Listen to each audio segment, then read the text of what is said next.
Je sais pas, il y avait une espèce de fusion, comme si en fait, au final, on connaissait le corps de l'autre, même si moi je connaissais même pas mon propre corps. Bonjour, je m'appelle Charline Curtelin, je suis autrice et metteuse en scène d'une compagnie qui s'appelle la Compagnie des Humeurs Massacrantes et je suis en dernière année d'études à la Manufacture en mise en scène.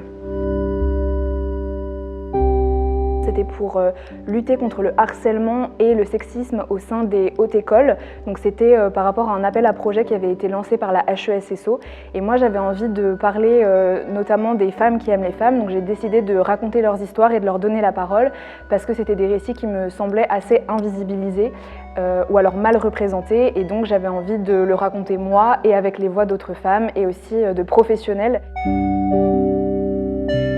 Le podcast s'adresse à tous, toutes, parce qu'il y a vraiment une dimension inclusive qui était très importante pour moi d'intégrer. Donc c'est pour ça que je me suis beaucoup mise en lien avec Camille Béziane notamment, pour trouver une définition du mot fille qui n'exclut personne.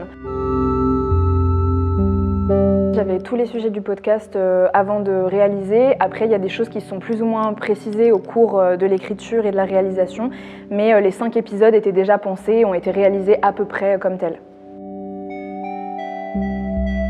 Je me dis juste que si c'est quelque chose auquel on peut penser dans des moments où on se sent un peu seul, un peu isolé ou marginalisé, ça serait déjà formidable.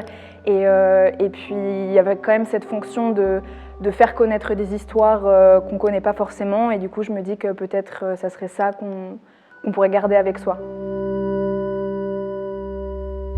Oui, j'ai une idée de suite pour le podcast qui va être réalisée l'année prochaine normalement.